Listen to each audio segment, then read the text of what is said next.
Ábralo, pero aún no me escucho, creo que ahora sí. Ya estamos, Nico, ¿cómo se escucha usted? ¿Estamos bien? Bueno, bienvenidos a una edición especial aquí en Radio Electrónica Colombiana. Volvemos a hacer Radio Conspire después de un tiempo donde estuvimos descansando el programa. Tuvimos esta iniciativa justo, creo que después de pandemia fue que nos dio por dar lora y aprovechar el espacio con Sónico y hablar de diferentes temas. Y nos encanta aprovechar precisamente la emisora, aprovechar REC en espacio podcast, que es más para hablar, conocer más de cerca los artistas y todo lo que está sucediendo en la escena electrónica nacional, más puntualmente aquí en Bogotá, que este fin de semana están sucediendo cosas muy interesantes con el techno y con el hardcore. Entonces, bienvenidos a los que se conectan. Este espacio lo estaremos retransmitiendo después o lo estaremos publicando en Spotify, que bueno, es una plataforma también bien interesante. Entonces vamos a hablar mucho de hardcore, hardcodelia, tech sound y para eso entonces tenemos invitados muy especiales y entre esos quien se encargará de dirigir aquí todo el movimiento es mi gran amigo que tengo acá detrás mío, que es Sónico, y estaremos ahí dando lora. Pendientes ahí como del chat en YouTube, pendientes también del chat de Facebook, que bueno, yo creo que aprovecharemos y regalaremos algunas entradas para mañana la Hardcore en Radio Berlín. Entonces, ahí los dejo con Sónico, estaremos ahí pendientes de todo lo que esté pasando.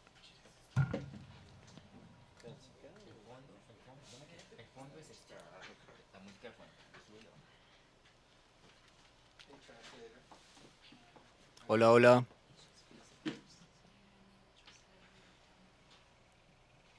Hola, hola.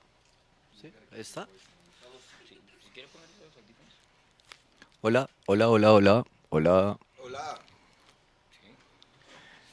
Bueno, bienvenidos a esta nueva edición de Radio Conspire, un programa sin rumbo que empezó en la pandemia y que todavía no sabemos para dónde va, pero que hemos aprovechado para invitar a las personas que tenemos en los eventos de Texan y de Jarcoelia de paso para conocer un poquito más a profundidad de ellos. Voy a presentar a las personas que nos acompañan esta noche. Está por supuesto el señor Niels, Mindustries, la mitad de Ghost in the Machine también. Está por el otro lado el señor Thrasher, ya amigo de la casa, quien ha estado aquí muchísimas veces y con quien se ha construido un puente bastante importante de todo lo que está pasando con la escena del hardcore aquí en Colombia. Por otro lado tenemos al señor Andrés Traperdido del colectivo Fallen Hall, nuestro socio en el evento de mañana Hardcoelia Solsticio que llevaremos a cabo en Radio Berlín, y una amiga acá de nuestros invitados, ahora de la casa también, Sara. Bueno, buenas noches a todos. Vamos a empezar hablando un poquito con Andrés. Andrés, acércate ahí al micrófono. Andrés representa, digo yo, como la nueva sangre del hardcore aquí en Bogotá, pues en nuestro país también. Tiene un colectivo que ya formó, ¿hace cuánto, Andrés? Fallen Hall ya lleva un año y medio más o menos. Okay. O sea, como en idea y ya formalizado ya casi cumple un año. Con Andrés este es el segundo evento que vamos a hacer. Ya habíamos traído al señor Unexist, que también hicimos en sociedad con AUCA de Hardcore Colombia. Voy a presentar ahora a Sara. Hola Sara, ¿cómo estás? Hola, bien, feliz. ¿Cómo Sorprendida terminas estar acá. tú por acá? ¿Cómo conoces a estos muchachos? Justo eso pensaba, como, ¿qué tipo de decisiones tomé para terminar acá metida, marica? ¿Cómo fue que yo llegué acá? Nada, mando mucho la música. ¿Cómo conociste a Niels y a Gareth? How did I know you? What would Tell you the say real about story. it? Tell the real Tell story. Tell the real Should I story, say the Sarah. story of you? You tell- you- no, no, no. Let's Real story short. You said. Yeah, she was like fan of mine for like Fuck you! No. like she had posters of me like on her in her bedroom when she was like I think like 8 already, and she won this meet and greet, and we've been friends ever since. Yeah, right? That's the totally. story. Since Yeah. I wrote you love letters Yeah. every day. But yeah. back then she was too young. It was like, I'm not a pedophile, like so. Okay, it's a pretty interesting Glad we have story. glad we have that established now. Okay, No, to cut it short, we've been friends for a couple of years. Sarah's great. Yeah. okay, but where did you meet? Where did we meet?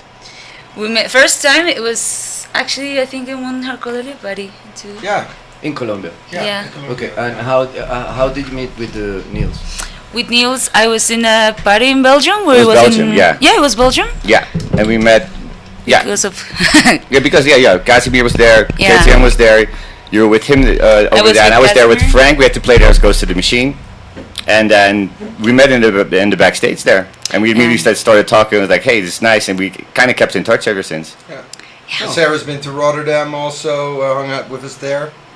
Yeah. Ok, bueno, estamos hablando acá cómo se conocieron nuestros invitados con Sara, que está también acá en la mesa poniendo la energía femenina. Jaja. Se conocieron con Trasher aquí en Colombia en una Jarcoelia y con Niels en otra fiesta en Bélgica y son amigos desde entonces. Niels, this is the third time you come here? Third time. Third yeah. time. What was the first time? First time was. I'm really bad with. I think it was 2019. I think 19. Was it with Dollhouse? Yes. With Dollhouse, but with Ghost in the Machine. With Ghost in the Machine, with yeah, Frank, yeah, with Frank, we went here. We had to play. I think the first show was here in Bogota for a Dollhouse. Back then, what was the collective called back then? Because it changed names a couple of times. Second, maybe. Second. Yeah, that was the one. That's I think. what I say. Yeah. Thanks. I said. See, I'm important. And yeah, immediately had and then we had the show in Medellin, in one club I think, and then the Sunday we had to play Tunnel Club in Pereira. That was the first time we did a tour here, and yeah, I immediately fell in love with the country and the people, the food. Had an amazing time here. And second time? Second time was 3 years ago, I think. So 2022. Then we played also with Ghost the Machine, also Frank's. This is my first time being here as Minus Threes. And then we played again for Dollhouse, and that was the last party of the tour actually. And the first was, let me see, it was Medellin also and Manizales. We also had to play, and then Bogota. And actually, Thrasher had a tour at the same time. Yeah, with that was funny. Akira and Hellfish. Yeah. So we were on the same plane here. Oh, yeah. So we kind of hung out the first night and we hung out the last night because he had to play across the street from the party where I was playing. Are you like colonizing here? Are you double booking in the same city? Yeah, there's a plan. Is that professional or something? Yeah, definitely. Definitely. There's like a few people I love to like. We on purpose plan on the same dates, right? That's how we roll. Yeah. No, actually, but it was funny that night because you were playing a techno party, literally 50 meters from the hardcore party. Me and Hellfish and Akira were playing. So when you all were done, you came out. You all came out to the other party. So Oh, he came to the techno party. Yeah, after. yeah, That's after. weird because He love it. he hates techno, you know. He love it in secret. Come on, no. I love them, but you know what it is about techno? It's all fine and dandy, but it's not hardcore. it isn't. And to say, to be honest, to say you like techno now, like back in like 99, Same 98. like you like hardstyle and psytrance and all that shit. On a serious note, the genre, it's such a wide range now what people call techno. Like, that's the thing with me. Like, if you would come up to me in 99, 2000, you say, I like techno, then I would know what you were talking about.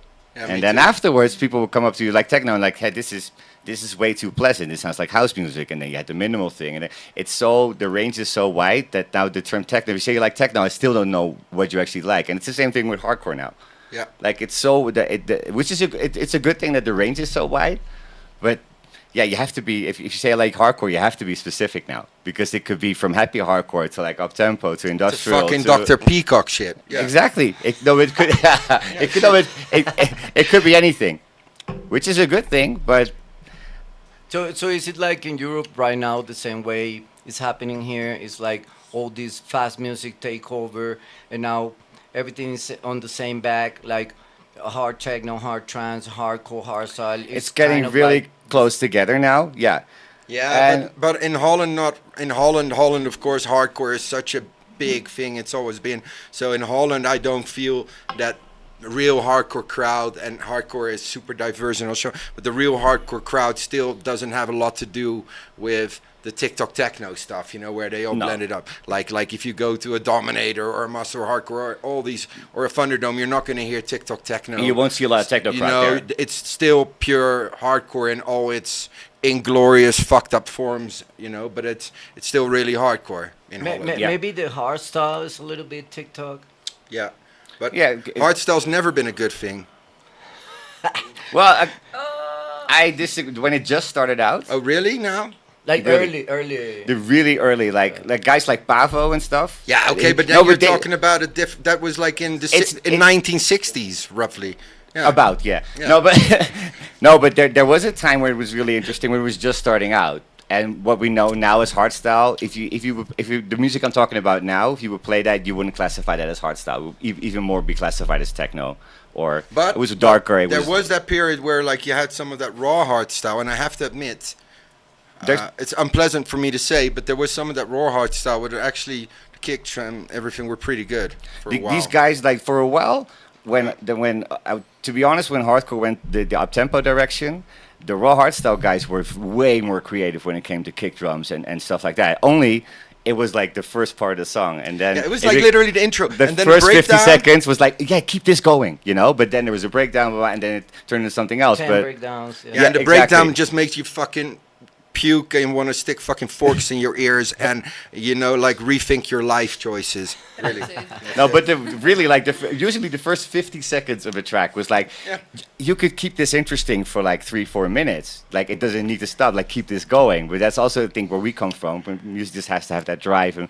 But some of those guys were super creative when it comes to kick drums. When it was like, yeah, like I was like envious. Like how do you fucking make this stuff? Like some of the raw hardstyle guys were really fun.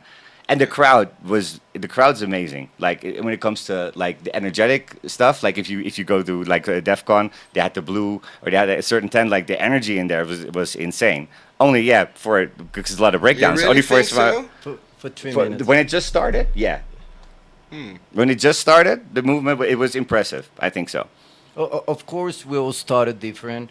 Andres was telling me earlier when he was playing, he said, like, you start with trap before hardcore. Tell us a little bit about that. Well, I started like 5 years ago making beats of trap, hip hop, rap, R&B, all of that. I started making that kind of music. At that moment, I make just the beat, and some friends of me make like freestyle in each beat. That was like in my beginning in the production. And how did you end up in the hardcore? It was because of my first rave. When I was in my first rave, I met there some friends. They showed me the hardcore before the party, and then in the party was about hardcore.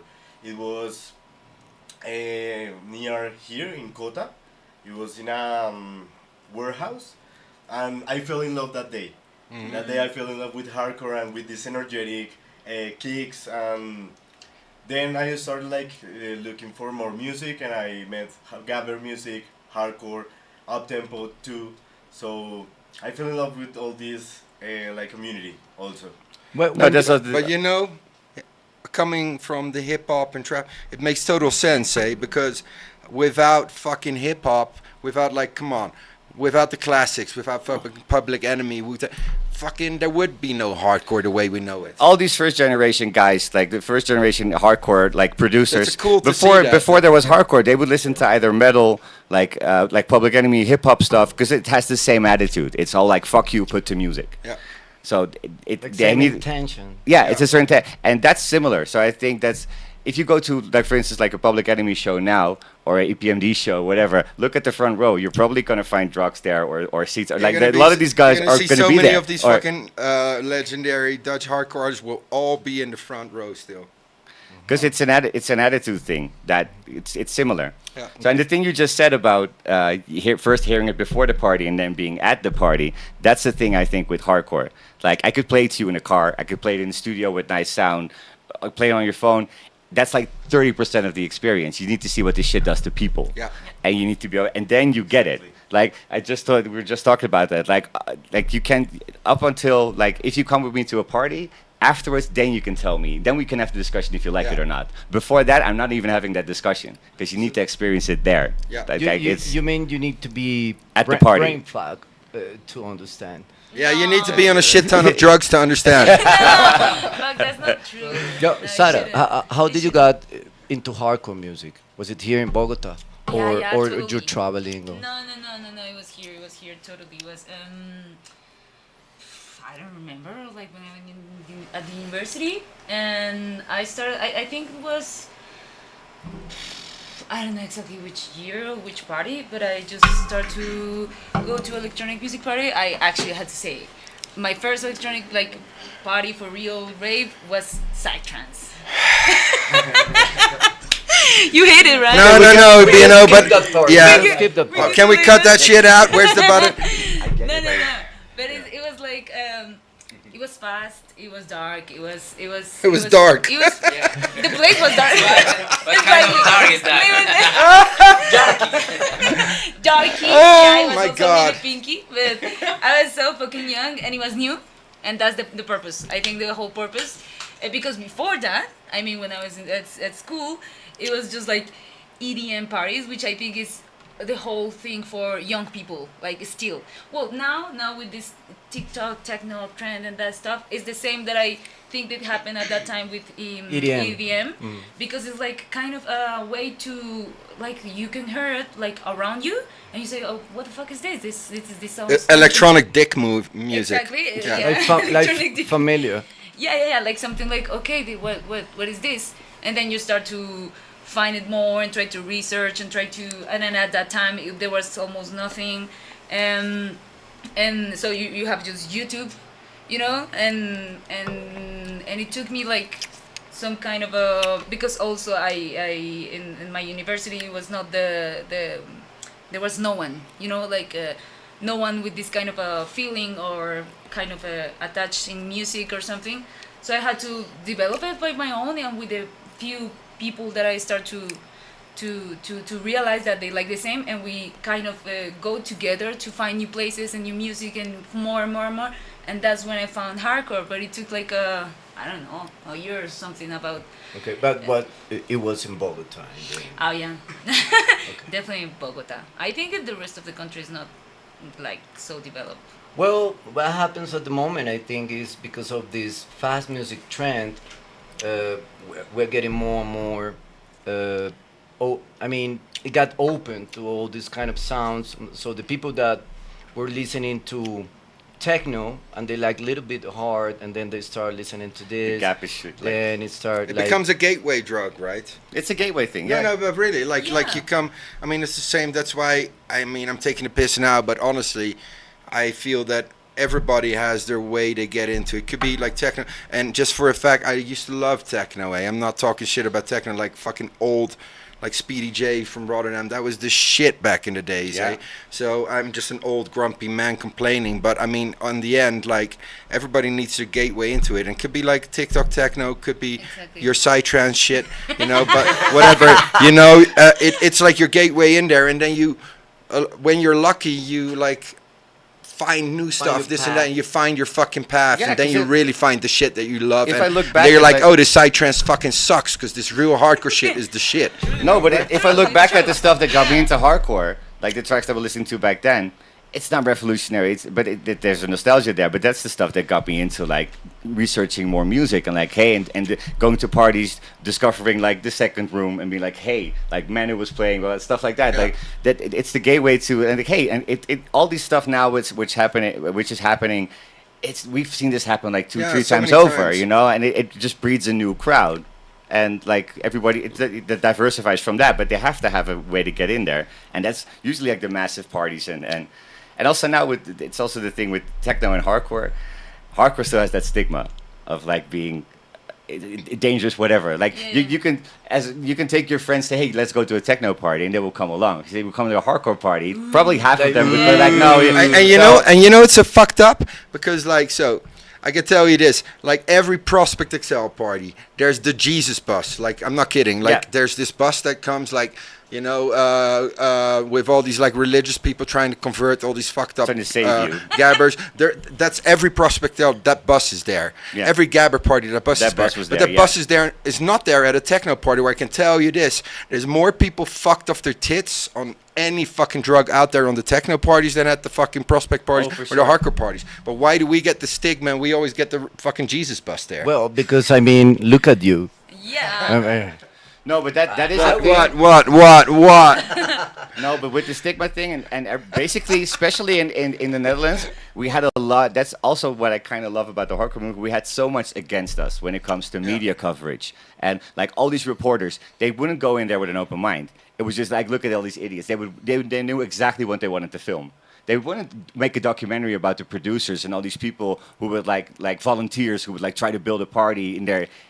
No, they would go in there and like, oh, look at all these crazy fuckers, you know, like that's just the way they kind of build the stigma, and still we're here and we're bigger than ever. Yeah, and I really love that. And the crazy thing about it, like I remember this like from back in the days. It was like all the like even like the house people, the cheesy fucking shitty fucking house music that had no charisma, had no nothing, but still these people would look down on fucking hardcore, would look down on the hard drum and bass too and all that shit. Like, yeah, this is just noise. And now fast forward like 20 years, and those same people talking shit about the genre back then, now all of a sudden everybody's embracing it as like a cultural heritage because it's like the only youth culture that ever like it literally came from Holland and like Originally. you know, and Yeah. it fucking you know, it became a worldwide film. So it's like now all of a sudden it's like this Dutch heritage, and everybody's like acting like, yeah, we love it because it's like it's Dutch heritage, it's culture. But those same motherfuckers Fight were till they- talking shit about it for 20 years. Yeah. It's the same here. I mean, I had the same stigma here. Like when I was at the university, I was the fucking weirdo, you know, like the junkie, you know, and for all of them, I was like the dark weirdo who you know, like she's gonna be ruined in a couple years. It was completely like that. And after, I don't know, when I was finished at the university, because I'm talking like 10 years ago, and then I saw all of them, all the bastards that told me like, oh yeah, weirdo. They go to techno parties, they want to go into, and they say, yeah, I love hard techno, and that's not even hard techno, but they love it, you know, like because Yeah, it's trendy, because now it's cool. Social so media. Now, exactly. So now you can be like on social media, teaching about the makeup that you have to use for a hardcore techno party. When I was young, that was like insane. like no, you look weird, and that's what do you are? What are you, like a You witch. you're a witch, or you're a goth, You're a or goth. you're a meth head, or what the fuck are you? You know? So it's the same here, and it just, and for me it's like been 5 years where when I discovered that now it's popular things that for me was a bully thing, you know? Yeah. So it's the same. And that's hardcore has always had that stigma. And like for instance, like my big example for that was like Tommy AK-47 in Paris. Yeah. He threw these parties. They called Le Grand Méchant Beat, which is like the big bad beat, like the big bad wolf kind of thing. And he never used like the hardcore style design for his flyers, and he never put hardcore on the flyer. And he would start with like back then with like maybe dubstep and then techno, and he'd move up to hardcore. He was like, if I put hardcore on the flyer, half of these people wouldn't even show up. If I don't put it on the flyer, all of them are dancing to it at the end of the night. You know, so that was like my Like this psychological thing around it, right? it's a stigma thing. Yeah, It's but a good strategy, though. It really like Yeah, and it really but you is like know- that, and but it kind of nailed exactly what it is. technically that's even Prospect, you know. Yeah. Prospect started as a hard drum and bass thing 23 years ago. But straight from the start, we were throwing in hardcore. We had a hardcore room, but because it came from the drum and bass side, it felt much less scary for a lot of people, Yeah. much More more inviting. approachable. So you created this thing where people were all into the fucking crazy heavy shit, but it wasn't like a typical gabber rave. So it felt like not like I'm going to a gabber party where I have to have a shaved head and a fucking Australian tracksuit, but they were that raving to the same fucking shit, really, Yeah. if you think of it. Yeah, You know? but it's exactly the same thing. But that kind of nails what it is. Like, I still see that. Like, if they don't get it, if they don't hear it at the party, like they don't expect to like it. They have to experience it, and then they're like, oh, I actually like this shit, you know. But you have to experience it. But Yeah. a lot of people are just thrown off by the name, Yeah. and just won't even How can show you be up. thrown off by the name? There's hardcore. It always wins it over all these other fucking Exactly. names Yeah, because it's hardcore. Like, what is more badass than the word hardcore when it comes to like, I mean, hardcore is meant to be aggressive, right? yeah. Yeah. Like, that's why, I mean, I grew up with hardcore punk, same fucking thing. It's but always that about word also, the harder aggressive. edge. So do that's you want to what be the people also weaker use edge? when they try to describe the people that don't like the music? No, it's aggressive. It's like, no, it's letting go. It's released. Like, go to a hardcore party. Look how many fucking smiles you see on these faces. There's nothing aggressive. but It's there's people two- like letting go. But there's two ways of seeing it, I think, because I do think it's not like an aggressive attitude No, no, no. or aggressive people, but But- it is aggressive music. Of course Yeah, it is. It is. Like it's all people who need that little bit extra to be able to let go. Right, So right. of course there's. Para las personas que están escuchando el podcast, ya vieron que nos fuimos bilingües, porque pues es la única manera en la que fluye, pero después que lo tengamos en YouTube, podrán poner los subtítulos automáticos y like so, porque la idea de este podcast también es que lo escuchen afuera de Colombia y más allá también de, pues, siempre hablamos con la gente de la música, cuáles son sus tracks, cómo empezaron en el hardcore, cómo empezaron en la música, pero lo que queremos en este podcast es que conozcan un poquito de las personalidades de nuestros invitados, como ese lado que hay detrás del artista.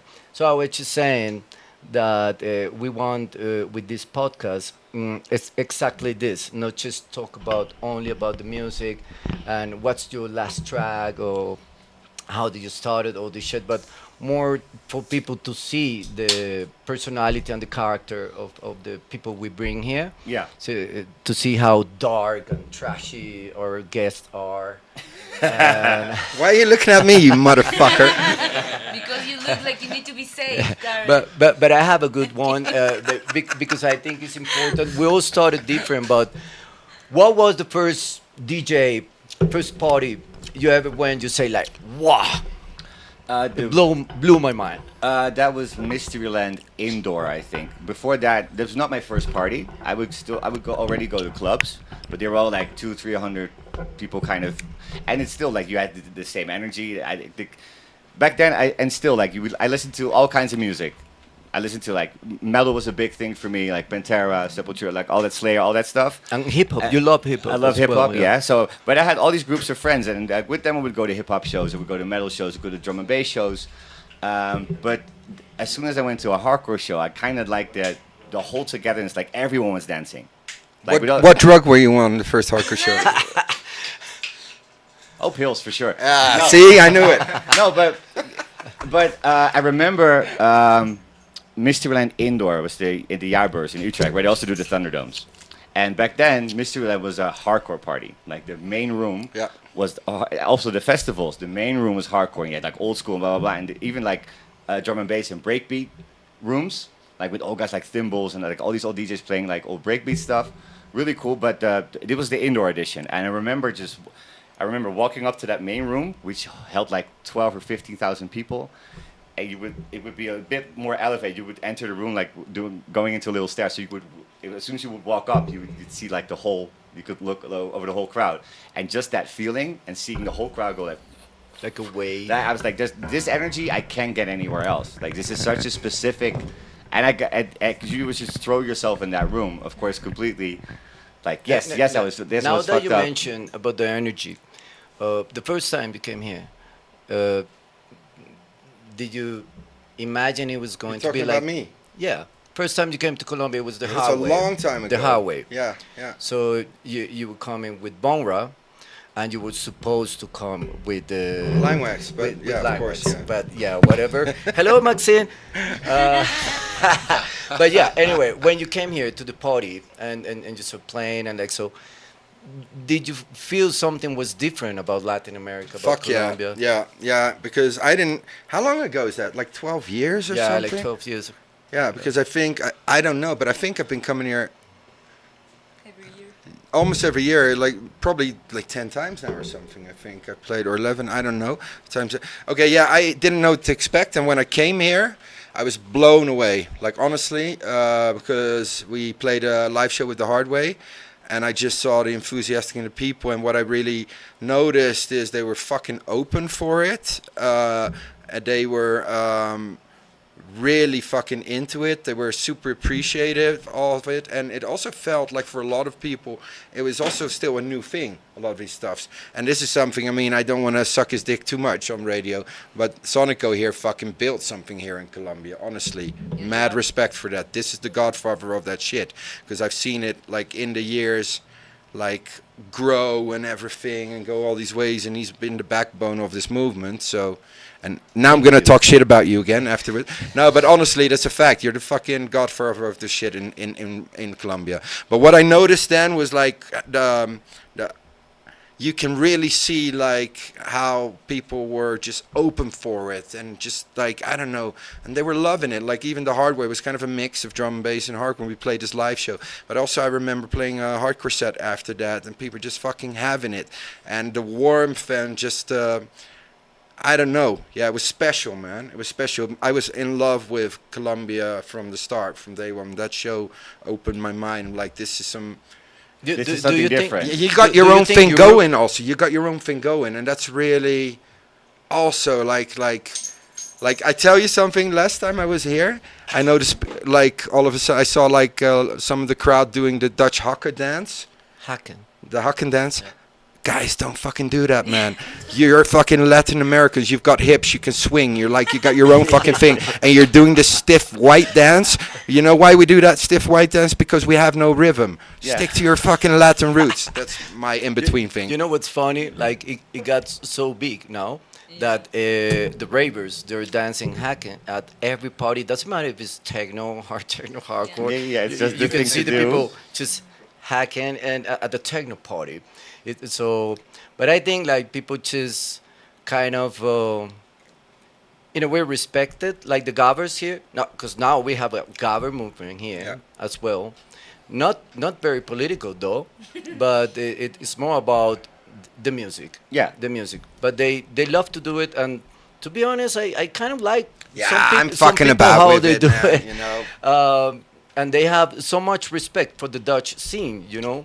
But do you think that some of this energy is missing in Europe at the moment? Totally. You know, like okay, so like with the underground stuff, and I have to see like you know like Niels and me as Ministries is Thrasher, we never play main stages anymore. You know, we don't play a main stage fun. We play the Thunderdomes, we play the Dominators, but we're not main stage. We're always that kind of the weird industrial kind of stage, you know, which is us. Yeah. And I love that crowd because that crowd is probably the most close to the vibe you have here.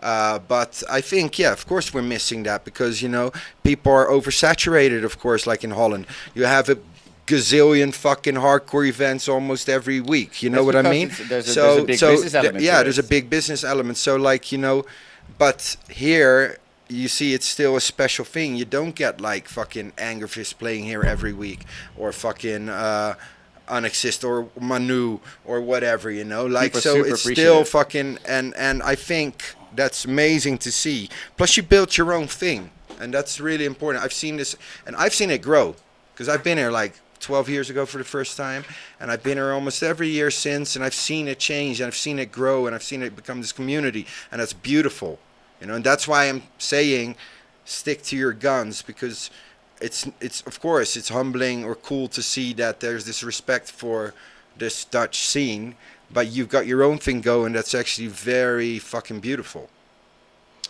To make the long short, Right? How is to manage for record label like Prospect, which is now how many years? Way too fucking many years. No, it's the Well, Prospect's been since 2002. So what is that? 23 years, and the label's been since 2005. So that's Okay, so like 20 years. Yeah. at least for the record label. Uh, I can imagine you have your times, like ups and downs. Uh, did you get affected by this new scene after the pandemic and like so with the sound of the prospect? What were you promoting? Do you think something changed at the prospect direction, sound at this very moment through the years? Yeah. Well, definitely, but I'm always my biggest fucking sabotage. You know, Prospect's always been on its own train. I can honestly say that we never follow trends. Sometimes we're hip, sometimes we're not, but we're on our own train. You know. You have the widest range when it comes Yeah, to yeah, labels. and When it comes also to the music you music-wise, put out. I do everything that I love, you know. So there's been periods where Prospect was, of course, like I remember when I started Extreme in 2009. That was a fucking big deal in hardcore, like, because all of a sudden, like, the whole hardcore scene wanted a piece of Prospect, you know.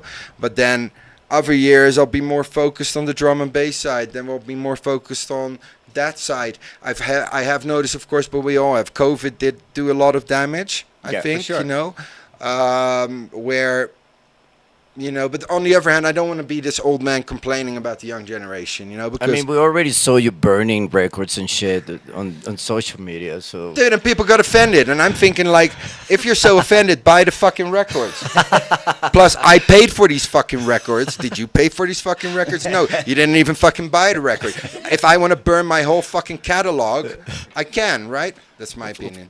of And course. as I'm always right, you know, no, but I mean, of course, I've seen things change, you know, and trends come and go. It's an interesting one, but I'm lucky that, and I'm super humble, and I'm super like grateful of that. That Prospect has a very strong following worldwide, and it's not just people that are kind of into the music. Like I everywhere I play in the world, when I see like kids in Prospect shirts and like coming up to me and saying how much it means for them, that is fucking more important than filling a 20,000 fucking venue. No, but You know that's what I mean? Like at least we've always had really a dedicated following, but of course COVID has been a weird one because all of a sudden it was less about the music. It was more about doing your weird dances like in a latex shirt in a toilet in Berlin. Those were the new stars. But on the other hand, fuck it, you know. It's all in waves. We're still here, and And we have a prospect stage at Dominator. yeah. I'm just saying, you know, like that has not changed. I think even if I look at this summer, like Dominator never did hosting stages. The fact that they were, and we've had Prospect Stage at all these big festivals, and now even Dominator. So I think, you know, there's a shift going. And I was in an interview with Mad Dog, a podcast that's going to be, oh, I'm spilling the beans here. It's going to be broadcasted next week, Dominator, a podcast. And it's me and Mad Dog in it. And even Mad Dog, you know, said like, yeah, this is the year fucking industrial and alternative hardcore's coming back. And I believe that, Yeah. you know. And I see there's a lot of interest coming from it again. And this phenomenon has been like, for instance, if I can talk about my industries, like sticking to your guns. It's the same thing with you build a following. You have people who follow you for 20 years and stick with you. And if you jump on every hype, you kind of lose your identity as a label, whether as an artist or whatever. And I am so grateful and appreciative of the fact that people just still stick with you, and that's the way you build something. And with my industries, like also back in the day, we would have like 2 good years, and then it was a bad year when it comes to like the amount of shows that you get. Like it's a very personal thing, of course, but because of trends and everything. But just stick to it, and then the next year you would play Thunderdome again, you would play a festival again, and it's like but doing what you love, sticking to that thing, and then the connection that you make is based on something genuine. Instead of I don't want to be that chef that is in a restaurant like we don't want to do French cuisine, but I'm just going to make pancakes all day because everybody eats pancakes. That guy's not happy. You know that there's no art in that. Sounds There's no, boring, yeah. Yeah, and you know, also looking at like even cause, you know, dude, I'd love to talk shit about everything, especially myself, first of all, you know. But even like with this, like the new breed of techno, you know, no, a lot of these artists are playing our shit, eh? like fucking like even like a Rebecca. I love Rebecca, you know, but she plays so much like fucking prospect stuff and everything in her sets. It would be nice if the crowd actually starts to understand what these tracks are. That's the next step, you know. But you know, I believe because the music is. I believe this music has a lot of potential for a lot of people that haven't had it yet, and I don't care to get it if they get it through techno people playing it or through mainstream hardcore people playing it or whatever. I don't care as long as they hear it. You Yeah. know? No, but it's the thing. People discover music in different ways. Like I got a lot of people now coming up to me because, of course, Yuri's passing. Like people like do the condolences, but they all have a story. But every story is different. Like yeah, I heard. How did I discover you? Yeah, I heard you play. Or there was one track on the compilation CD. Or I listened to that. You know, someone was mixing, heard that track, and then I found out about your album. Or I found your album in a record store. Like however you get it. Like you know, there's so many ways people can I gravitate got to a your question music. for Lewis though. Oh, really? Because Oh, man. because Lewis, you know, like, well, I've given you plenty of compliments now, so fuck that shit. No, I'm just kidding. But you've been coming to Europe now a few years in a fucking row, playing a lot of different things, playing your techno stuff, but also the hardcore stuff. What's it like for you as a Colombian to like play, like, for instance, like at a Ground Zero or now at a fucking Dominator?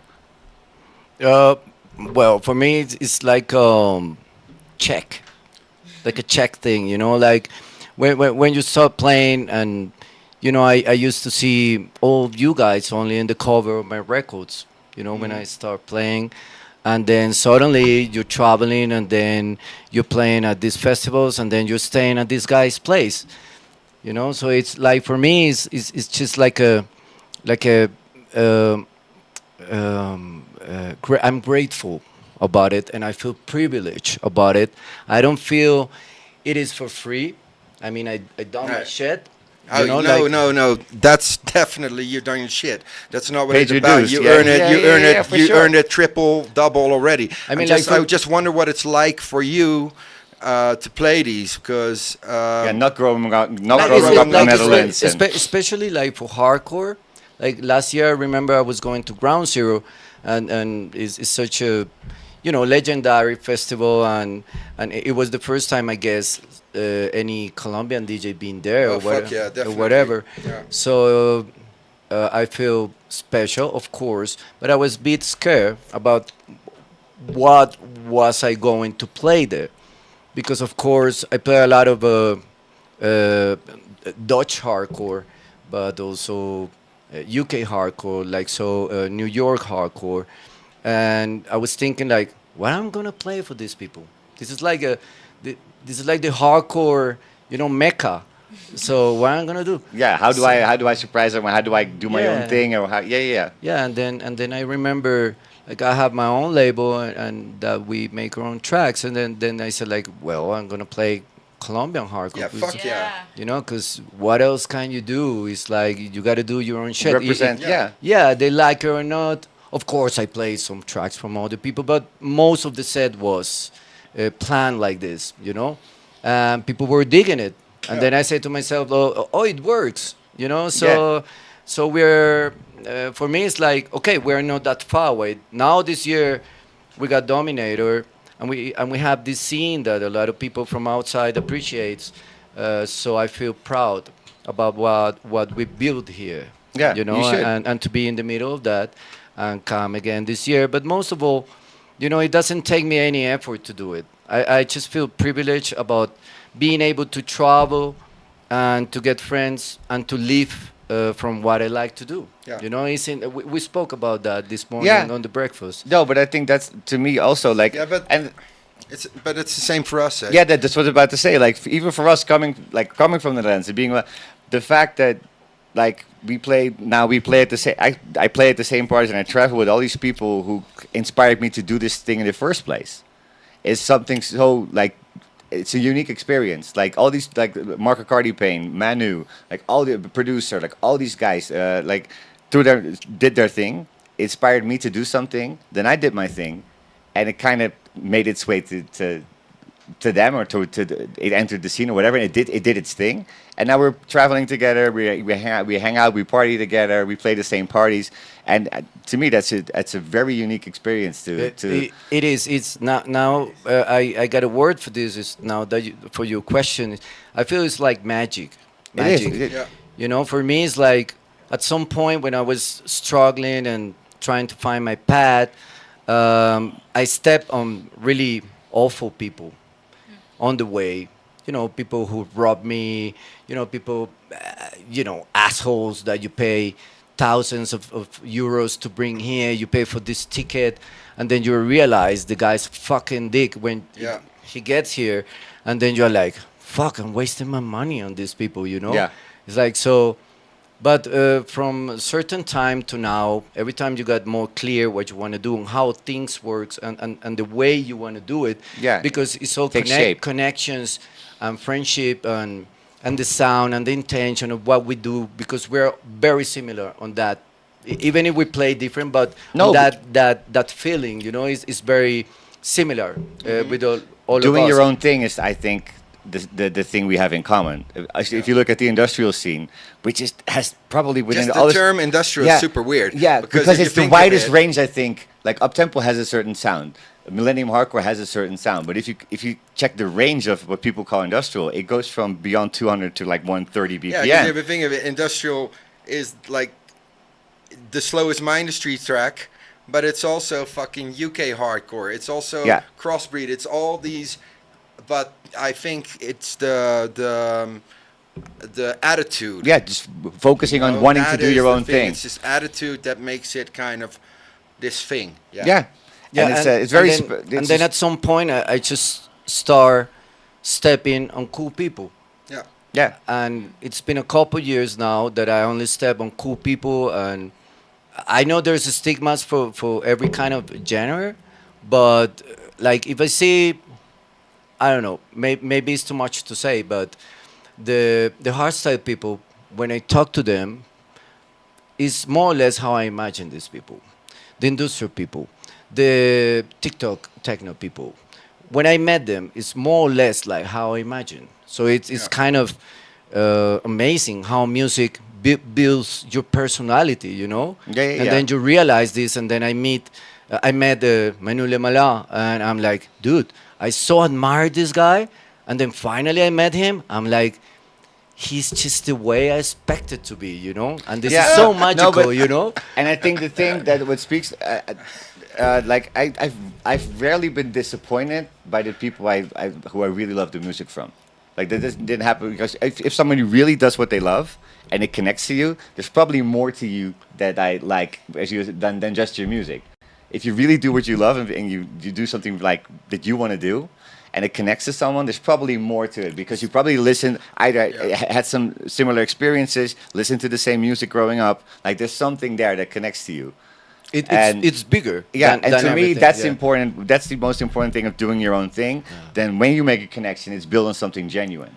Right. Yeah, and Right. it's way more solid than just jumping on every hype and just pleasing. No, make a connection, build, and then also when you have a crowd that really loves your music or the stuff that you play, then you're doing this thing together, and you're not just here eat. Yeah, I hear you like again. I hear you like pancakes. Here's pancakes, whatever. But I don't care about it. Like I'd have like it has to be a passion thing from both sides, I think, and then True. the connection is super solid, and that's the magic, I think. And now you got a pretty solid agency, right? This Revolt agency, and then you got all these guys. I remember last year at the Ground Zero, there were bigger stage. There were bigger stages all around, but the best backstage was Prospect. Everybody of went there. course. Everybody went there. Everybody and also went there. a lot of the And artists not playing the prospect Yeah, exactly. stage, they always know where to go. Yeah. They always come to the fucking prospect stage. The cool guy, the fun guys, the legit guys from all these different genres, they know where they want to be to Real. hang out with the people that they like and where it's real, and it's always the prospect No, but backstage. it's that real It's thing true. and the friendship thing. Because most of these guys that I met were all fan first.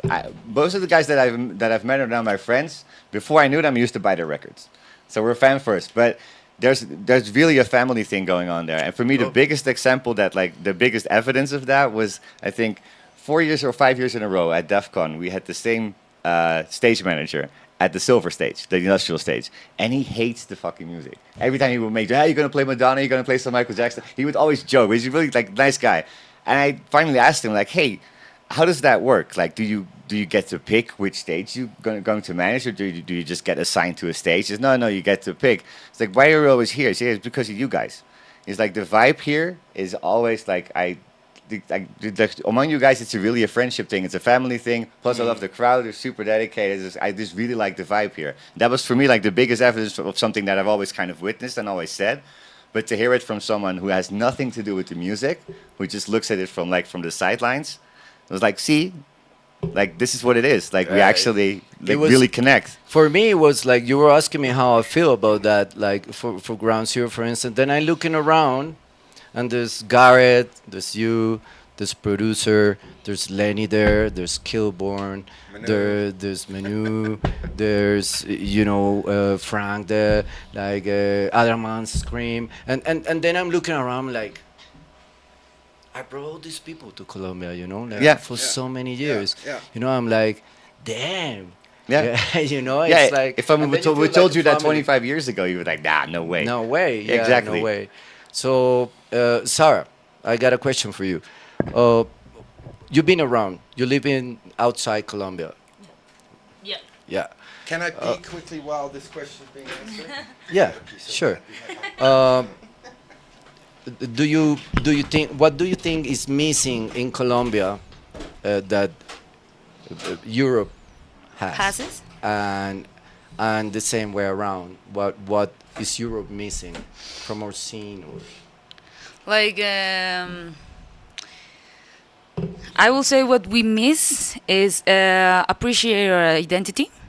I think we fall too much in this Europe is the center of the world, so this idea of we can find there the last light on the road, and it's not true. It's actually not true. It's different. It's just different, and I think we just saw all the things that are missing here. lack of identity. Exactly. Yeah. So it's lack of identity, and there, I will say, well, what everybody say. I'm not gonna say nothing special, but like that warm, because I feel it with them. Like they are super warm because they are happy of what they are doing, and they really connect with each other, and they are like super cute people.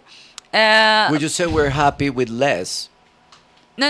What do you mean? But like Latin people, like they're more happy without having much.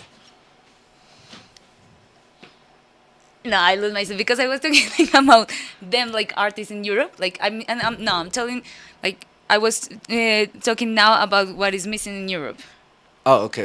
Yeah? I misunderstood. Yeah. So here is lack of identity, Okay, like okay. that, and here I feel that people. Or maybe falls- more appreciating that you actually have an identity. Yeah, and cultivating that exactly. because you have it. Yeah, we have it, But I but think we don't recognize it, realize or- how They- how big is that. So some people is kind of ashamed about it, and some people, like for me, it took me a long time to understand Where that come from? What's her proud? What's her thing? With the Yes. it's like because you go to the English, to the French, like the Dutch, the Scandinavian. They have like a heritage, like really tied up. Like they feel it. They're proud of it. Yeah. But here it's like people don't know much about it. We're really influenced by the States, by the United States, Yeah, and you like try so- to measure up to Yeah. that. and they want to live the American dream. Like so, we have like a lot of indigent heritage. But people is like, you will ask any person here, like how many tribes we have, how many. No, they not don't fucking care. idea, They yeah. don't know. They are not proud about it. Yeah. And then, this country is made out of, European, with Spanish, with black, with indigent, with everything. So it took me a long time to understand that we're that culture of the mix. Yeah. And you see it everywhere with architecture, with the food, with the people, with the race, with the music, with the way we play. Even when I go there, it's like, for instance, like for us, we don't care that much where the tracks come from. But I see they're bit tight with like if I go to France and if I go to England, if I go to like they play the Germans play more the German sound and like this is very narrow, like really tight. Yeah. I don't fucking care where the track No. comes from, you know. So because we're that, we're just that mix, you know. So once you embrace that, and once you're proud of that, then I think you Yeah. can get to that Yeah, then you're able to identity, build be And something proud like of that that it. was also. what I was going to say about there. Like when the experience that I have in Europe in and festivals and parties is like because I've been with like them, so it's like I go at backstage, but also share a little bit with crowd. So and I feel like most of the people are like not so into more judge in a judge thing, like you know, like Like more. judging you. No, no, not me, but more like I mean, I don't know people how to say. judging people. I mean, No, like more judging the structure of the music and not having so much fun. They're okay, spoiled. like No, but that's the thing. It's not necessarily our fault, but we're really spoiled. I think if you live in the Netherlands, especially when it comes to that, but if it comes to every genre of music, you could watch one of the greats in every genre of music in like a nice club with a good sound system, light show, every blah blah. genre. Every genre, it doesn't matter. Like every month there's one of the greats playing, you know. And we've been raised like that so people become really spoiled and start complaining about the light show and blah blah blah instead of really enjoying the music. So that definitely is a thing that's going on. And they have like these amazing scenarios, you know, like this production. giant production with a bunch of people working, like giving the best. And I still like hear and see people like, you know, It's like just kind of complaining themselves. Hard to impress. Yeah, hard to exactly. impress. Or Ex- they need, but kinda but need to be here, impressed or something. I don't know what but it is. here is like people get so into and they want to really experience, and I think that's a really important part of the whole thing is like really experiencing in party at Paris, because when you hear it, there's a bunch of things happening. Like if you hear it in your phone, it's never gonna be the same. Never.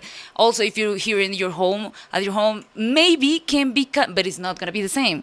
It's not gonna be like vibing with all the crowd, feeling the DJ, you know, like feeling all the what is being now happening, and feeling in all your body because of course the sounds create But a you know relationship how- with the body. how people here now is getting really spoiled. It's like, you know, we got Anger Fist last year. I mean, he's been here 3 times.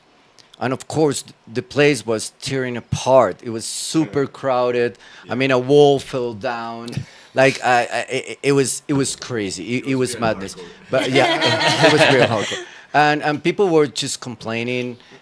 How would you bring an artist like Anger Fist and put him into that shithole or whatever, you know? But truth is, like, soon as Danny finished playing, he said, like, dude, this was so hardcore. Yeah. You know, like I never been. They in don't a- get the in a- fucking in a party vibe. so hardcore. They don't 'cause realize that the artist really appreciates the he small, was- intimate. Like he was having the time of his life, but Yeah. people were criticizing me because I did that, and I was like, look. Danny was okay, so I give a fuck. You Exactly. Know? You know? You know, the bottom line is that in the end, it's about the fucking music, and all you need is just a good sound system, some smoke and some strobes, and just killer music by a killer DJ.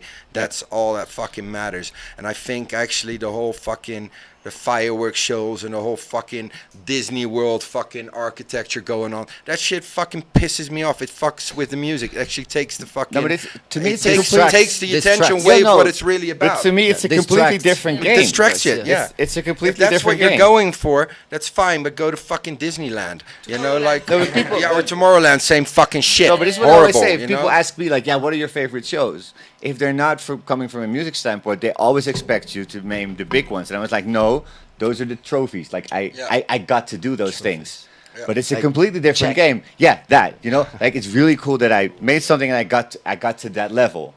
But if you ask me my favorite show, that's usually like the 150 people, super intense, where you can look someone in the eye and Yeah. actually see the effect of the music that you're playing. Like, because there's no connection with these big shows.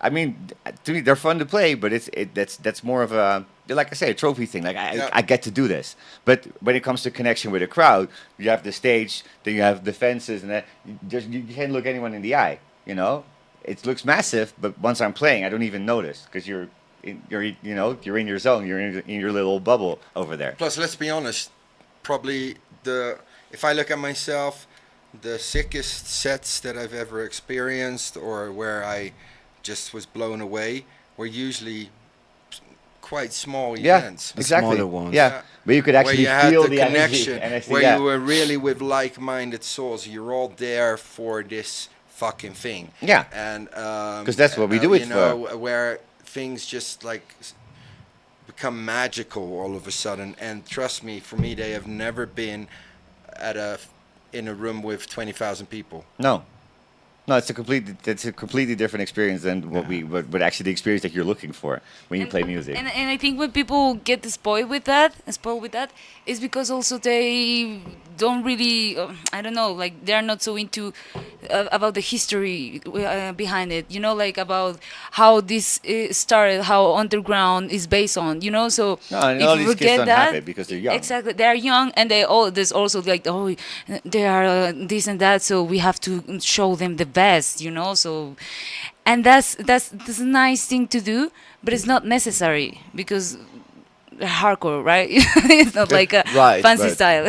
But you know, we all been there. Like where when we all started, like it took us a bit to find our path. I mean, you Yeah. know, like these days the crowd is really young, but after pandemic, you know, all they got was uh, internet streamings, whore playing, you know. So it's what they absorb. So they don't know but that, and now I think that curve. Now Yeah. these young people, they used to have 18. Now they got 22, 23, 24, and you mature musically as well. And I think even with all the shit that's going on, uh, which is very important when this big boom to happen, Yeah. so the scenes again come stronger, maybe smaller but stronger. You had a short career now.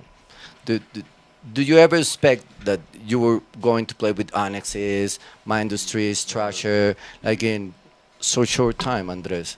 No, actually, I started listening to Japo.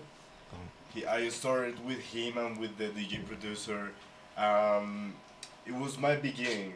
So once I realized that I was playing after Japo, and I know him because I talk with him, I feel the energy, and as you mentioned before, he was totally as I expected, because he is full of energy. He is really cool. Um, right now, it's like unbelievable for me. It's like just in 2 years, 2.5 years that I have been playing hardcore, because I start with hardcore, and right now playing with the people that I started listening to this gender. It's unbelievable. Right now, actually, I'm really nervous right now because it's like, you know, I follow your record label since like 2 years too, since I started in this. So it's unbelievable, being honest. And I love hardcore. I love this kind of music, and I love the crowd. I love the energy, the vibe. Like as you mentioned before, even people that doesn't like the music, no, feels the energy of all of us. If you take them to Because yeah, if Do take you them think to in 5 years you're gonna be sit here with us saying like I'm still hardcore, or do you think that because you're so young that You're gonna this is gonna change. change through time? no, actually, I think 5 years I will be here playing hardcore. Okay, okay. Yeah. well, Good man. no, but that's also the thing, right? It's a dedication thing. If you like hardcore, you fucking love it. It's a hate it or love it. You know that's the crowd is super dedicated. Yeah, I think it's one of the, when I look at electronic music, so let's just keep it to electronic now. Yeah. Okay, when I look at electronic music, I think hardcore is definitely one of those where the people will stick with it the longest, or are just super dedicated. Yeah. It is. How many old gabbers you still see at Yeah, all you these still hardcore see raves? They 'em. still go because they can't leave it alone because 50 they years fucking old, they'll yeah, still go to they'll every still fucking go. Thunderdome. Yeah. Okay, we're running out of time now. So quickly, tell us about your last projects. What's coming up next for my industries, for Ghost in the Machine? Well, mine is just, we just. I'm still talking we, but of course it's now I. Just released a new EP. Like On the best label of the universe and beyond, right? I heard. Yeah. exactly, which I'm really proud of. It's been a weird road, of course, getting it finished and getting it out there because of all the things that happened with jury passing. But I'm really happy, and I'm really feeling the support. Also in shows, but also in crowds, people coming up to me. So that's a really positive thing, and it got me really motivated to just really push through with this thing. So the second EP is basically finished. I think I have more tracks finished than one EP. I just have to compile which four. So I have to talk with Garrett soon, and just which four are going to be a nice EP because it's weird because most of these new tracks or new tracks for when they're gonna get released are all like old sketches that were kind of in the vault but never got finished, and I'm now all finishing these. So they all kind of stem from different periods of time.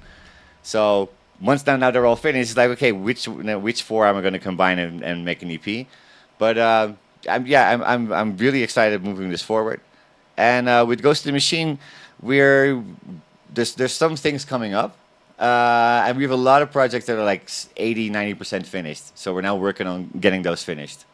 So there's definitely some Genosha basic releases coming up, and we're also doing a release for another label, but that's still in production. I can't tell too much about that. What? Mechanic. No, actually, Oh, okay. we're doing another guest, like a full guest release, but Oh, I know which one that is. but the label's Shall I always tell him? No. no, but the label's always pretty. The label always keeps it really to themselves until it's released. So I'm not going to spoil the kind of the ethics of the label. So I'm not going to fuck with that. Okay. So, but there's lots of stuff coming up, and all I can say is Perk when it Records. comes to minor streets, I'm super motivated now. Also because seeing how, because I was also pretty hesitant about it's really like the minor street style. So it's like pretty down tempo. There's actually one fast track on the new record, but. And seeing that there's still a space for that and people actually were waiting for it is something that, and seeing the support is really motivating and really got me going again and got me super inspired to finish all the other stuff. Awesome. So- Garrett, what's next? What's next? Yeah, I mean, not after this podcast, but Don't give the details. Okay, no, yeah. You know, I'm still. Honestly, you know, I've had my ups and downs. I can honestly say, like last year, like every year, I'm like a few times, fuck the shit. I just want to quit the shit. I'm gonna quit Prospect, get a normal job, in a normal life. Just kidding. Ain't gonna happen. No. But with the label, I'll be honest. I haven't been this excited about the music coming up in a while. Like I needed, like the last 2 years have been a transition year, kind of getting shit fucking back to where I wanted it, because in the end I'm just some fucking Nazi. Things have to go just my way. Everything's a gut feeling. I'm just not a team player. Does that come over shitty? Yeah.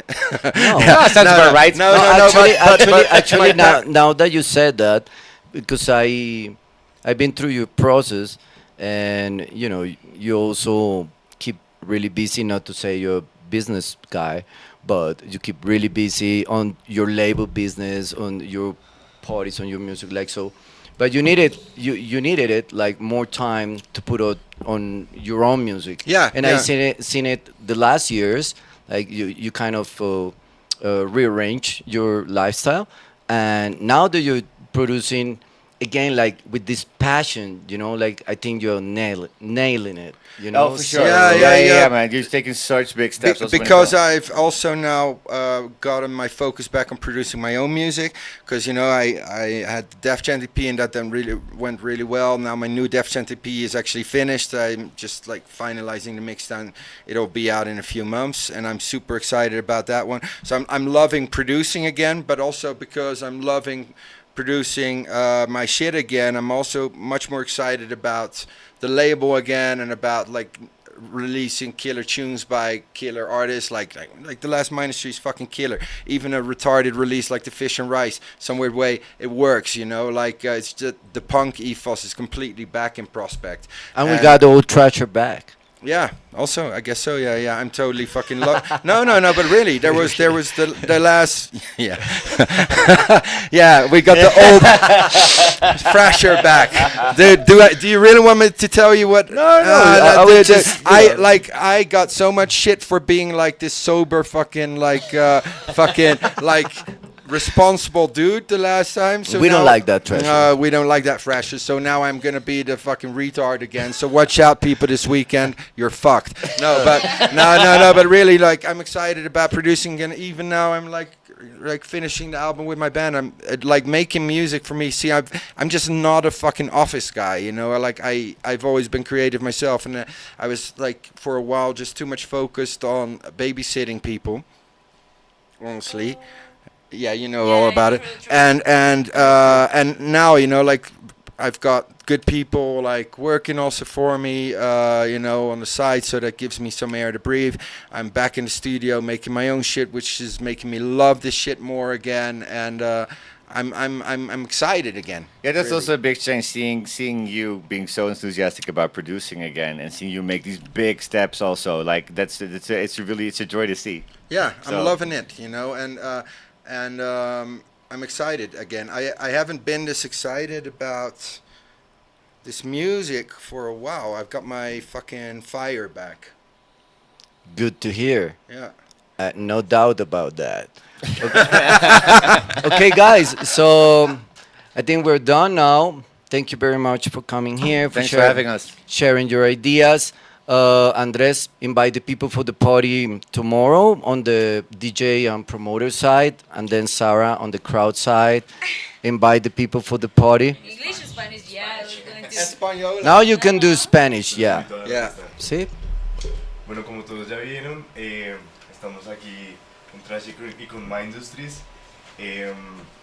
La idea es que todos están invitadísimos a mañana al solsticio, a Hardcorelia Solsticio, que van a estar estas dos leyendas del hardcore, leyendas de la música, leyendas como tal de los sonidos fuertes. Están todos invitados mañana a Radio Berlín para pasar un buen rato, para pasar una noche inolvidable y también ¿Desde para... qué horas, Andrés? Desde las 9 de la noche hasta las 6 de la mañana. ¿Quiénes más van a tocar ahí? Va a tocar también Sónico, 4x2 con Juanito Alimaña. Sí. Y Así tenemos un special warm-up, 3-hour set con Before My Industry, sí. sí, hay un especial ahí de 4x2 para que lo escuchen. Y tú vas a Extended. estar cerrando la noche después de Thrasher. Sí, por otro lado estaré yo cerrando la noche. Tremendo de 5 a 6 de reto. la mañana. Sí, algo nervioso y con mucha energía y también con todos los temitas ahí, las canciones listas para poder ponerlos a bailar también como ellos lo hacen. Epa, esa es la idea. Ya saben que pueden conseguir las boletas escribiéndonos al WhatsApp de Fallen Hall o Hardcorelia y pueden ver la pieza gráfica que está con el número celular. Sarita, invita a la gente a la fiesta de mañana. Nada, para todos los que no han tenido una experiencia en hardcore o la gente que sí, pues no se pierdan esto porque de verdad es una cosa muy especial. Escuchar a Gareth es maravilloso y por primera vez está Niels aquí en My Industries.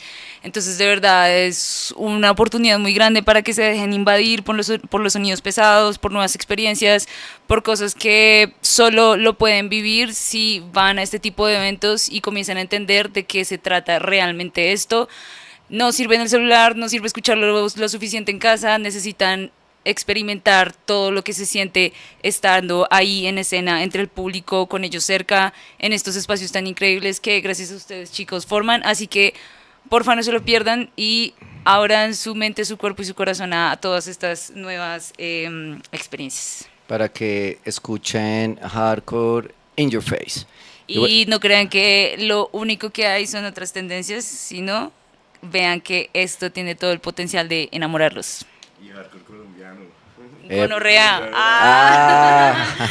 Epa, bueno, no mucho más que decir, Alex, muchas gracias por el espacio, a Radio Electrónica Colombiana, única emisora 100% de música electrónica en Colombia por más de 15 años, Así que gracias por acompañarnos en este Radio Conspire de nuevo y nos vemos en una próxima.